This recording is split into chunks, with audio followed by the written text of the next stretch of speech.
¿Realmente crees que conoces al Dios que adoras? Sí, probablemente lo que te acabo de decir, hablando de creyente a creyente, o sea, tú y yo, jaja, puede sonar algo raro. Si eres cristiano, o para emplear el término, si eres monoteísta o religioso, probablemente me dirás, claro que conozco a Dios, sé quién es, conozco al Espíritu Santo, que es mi consolador, que Jesús es mi salvador. Eso está muy bien. El problema es que en la práctica, muchas personas, al no conocer bien lo que es la ortodoxia cristiana, ortodoxia básicamente significa sana doctrina, pueden caer en errores no solo en la definición o en la doctrina, sino también en la práctica de la fe. Este video va dirigido principalmente a cristianos que tienen fe en Dios, pero que no comprenden exactamente quién es ese Dios al que adoramos. Ojo, con esto no pretendo decirte que eres un ignorante. Ay, no, eso suena muy...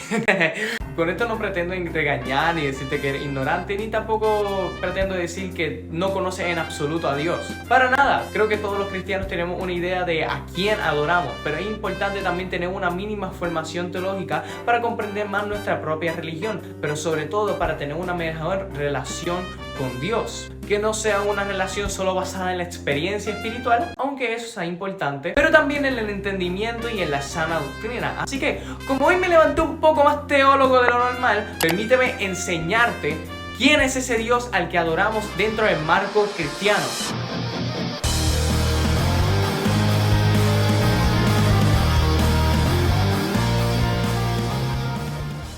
Primero debemos empezar por quién es Dios, o mejor dicho, ¿qué es Dios? Dios en el cristianismo y en la filosofía generalmente es una esencia, un ser supremo, creador y causa primera de todas las cosas. Dentro del monoteísmo, que es la creencia religiosa de que solo existe un único Dios y que las religiones como el Islam, el judaísmo y el cristiano sostienen, Dios es un ser supremo omnipotente, o sea, todopoderoso, omnipresente, que está presente en todos lados, omnisciente, que conoce y sabe absolutamente todo, y es personal, es decir, no es una mera fuerza divina, sino más bien un ser que posee intelecto, emociones y voluntad, y que por tanto se relaciona con su creación. Eso son solo algunas características divinas de quién es Dios, pero en realidad hay muchas más. Ahora, ya que dimos la explicación teísta básica sobre qué es Dios, ¿qué es en lo que se diferencia el Dios cristiano de las demás religiones? Muy probablemente sabes que en el mundo existen tres grandes religiones monoteístas: el judaísmo, el islam y el cristianismo. Y me gustaría empezar por esta cuestión. ¿El judío, el musulmán y el cristiano creen en el mismo Dios? Respuesta corta: sí y no. Sí, en el sentido de que los tres dicen creer y adorar a un único Dios, el supremo. También los tres afirman adorar al mismo Dios de Abraham. Es por eso que históricamente a estas tres religiones se las han llamado abrahámicas. Sobre esa base, sí se podría decir que creen en el mismo Dios en principio, pero no en sus desarrollos y conclusiones teológicas internas, porque la manera en la que entienden a Dios no es una diferencia menor, es muy distinta, sobre todo en el cristianismo. Porque por una parte el musulmán y el judío van a afirmar cosas parecidas, aunque diferentes. El judío cree en un solo Dios, el Dios de Israel, Yahvé, que es absolutamente uno y se reveló en el Tanaj, que es el Antiguo Testamento para los judíos. Y hasta aquí los cristianos estaremos en parte de acuerdo con los judíos, pero ellos niegan el Nuevo Testamento y a Jesús como el Mesías. El musulmán cree en Alá, que literalmente significa Dios en árabe, un Dios absolutamente uno, valga la redundancia, y ellos ven a Jesús como un profeta, incluso como el Mesías, pero no como una persona divina. Por otro lado, el cristiano va a afirmar algo bastante particular. El cristiano cree que la esencia de Dios es absolutamente una, pero al mismo tiempo hay tres personas que comparten esa esencia divina y hacen cosas que solo Dios puede hacer. Estas tres personas son el Padre, el Hijo, el Espíritu Santo. Y también van a afirmar que Jesús no solo es el Mesías, sino también es Dios encarnado, el Hijo de Dios. Esto es lo que se le llama la Trinidad, el concepto de que existe un Dios, el Supremo, que subsiste plenamente en estas tres personas con sus propias procedencias y roles. El Padre engendra al Hijo y se le reconoce por ser creador de todo. El Hijo es engendrado eternamente por el Padre, pero no es creado. Y el Padre envía al Hijo a la tierra para la salvación de la humanidad. El Espíritu Santo procede del Padre y del Hijo, aunque los cristianos ortodoxos del este van a decir que solo procede del Padre, pero eso ya es otro tema. El Espíritu Santo es un ser personal al igual que el Padre y el Hijo, y este es enviado para para habitar en todas las personas que creen en el Evangelio, o sea, nosotros los cristianos. Su rol principal es ser santificador, pues nos ayuda a santificarnos y también nos une para ser una sola iglesia, que es el conjunto de todos los creyentes. De ahí tenemos la Trinidad. Al ser un tema tan complejo de entenderlo, ya que estamos hablando de Dios, lógicamente, es muy fácil confundir este concepto y crear herejías. Por ejemplo, cuando afirmamos la Trinidad, no decimos que el Padre es el Hijo es el Espíritu Santo y el Espíritu Santo son los dos, como que son tres modos de manifestación, alguna cosa rara así. No, los tres son personas distintas con distintos modos de procedimiento y con roles propios, pero siguen siendo una sola esencia. Los tres son Dios. Por el otro extremo, se acusan a los cristianos de creer en tres dioses, así demostrando que no entienden el concepto de Dios. Un único Dios no es sinónimo de una única persona, sino que Dios, siendo una sola esencia, subsiste en tres personas. Dejando esto claro, ¿por qué los cristianos afirmamos esta creencia tan rara y tan compleja como leer la Trinidad? ¿Y por qué es un dogma tan importante? Bueno, afirmamos esto porque a lo largo de la Biblia, si bien obviamente no vas a encontrar la palabra Trinidad en la Biblia, ni todas estas definiciones que te acabo de dar, sí es cierto que el principio que se nos revela es el mismo. Empezando por lo que dice Deuteronomio 6:4. Escucha, oh Israel, el Señor nuestro Dios, el Señor uno es. Esto deja claro en un principio que el Dios, el Señor, es uno. Que nunca se te olvide ese principio, ¿ok?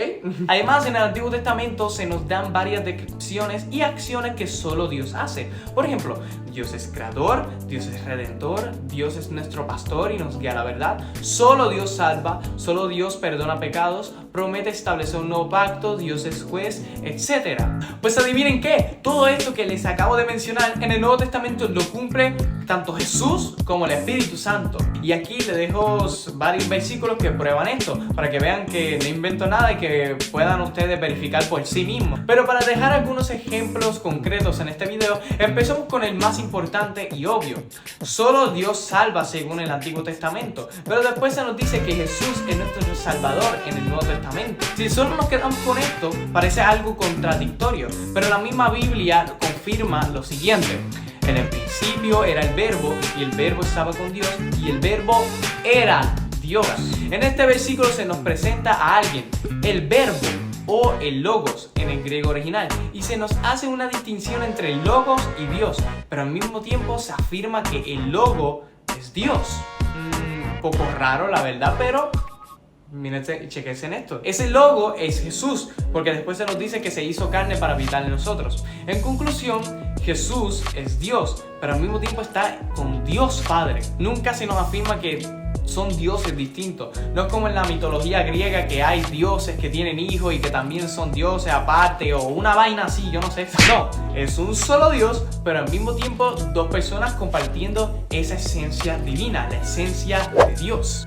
Y del Espíritu Santo. Bueno, además de todos los pasajes que les dejé en donde se ve a Jesús y al Espíritu Santo haciendo cosas de Dios, hay un pasaje interesante en el libro de los Hechos de los Apóstoles, en el capítulo 5, en donde Ananías y su mujer son confrontados por Pedro por mentirle al Espíritu Santo. Esto ya de por sí rompe toda idea de que el Espíritu Santo es como una fuerza activa, es como la fuerza activa de Dios, pero no un ser personal o una vaina así, que algunas sectas cristianas, que en realidad no son cristianas, pero ellos mismos se llaman cristianos, afirman esto.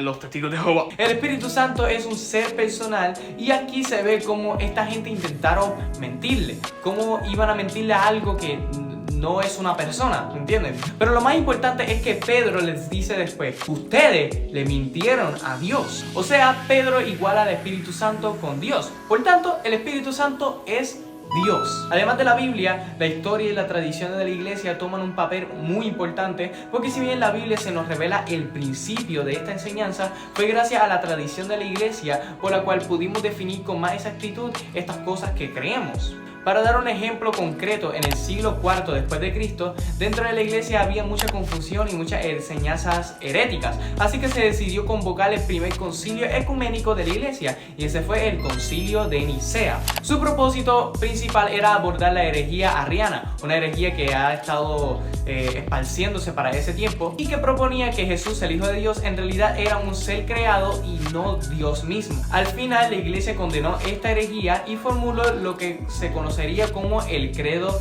de Nicea. Un credo básicamente es una declaración, confesión o resumen de las verdades fundamentales de la fe cristiana. El credo de Nicea básicamente afirma la divinidad del Hijo y reconoce al Espíritu Santo igualmente como Dios, y sirve mucho para comprender fundamentalmente lo que creemos como cristianos. Este credo es indiscutible y se supone que todo cristiano afirme este credo.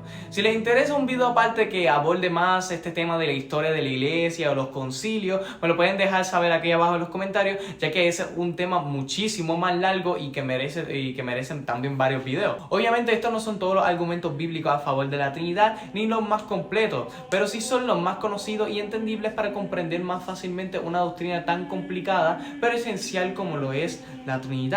Este video no fue creado con la intención de hacer la mayor apologética que hayas visto en tu vida, pues no me considero apologeta, ni mucho menos soy teólogo, pero tampoco hace falta ser teólogo para comprender estas cosas tan esenciales para nuestra fe.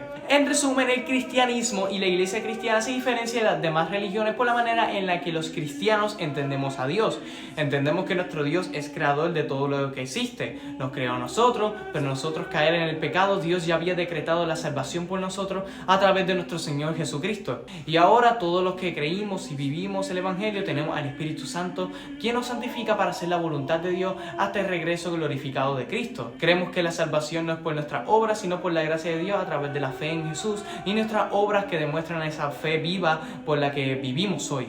Diría que lo más hermoso de Dios y la Trinidad es que Dios es amor según la Biblia. Pero no lo digo por cualquier cosa, sino porque antes de que se creara todo lo que existe, Dios ya existía, pero dentro de esa esencia de Dios ya había y existía una relación de amor y entrega entre el Padre, el Hijo y el Espíritu Santo. ¿De qué otra manera Dios sería amor si la Trinidad fuera falsa?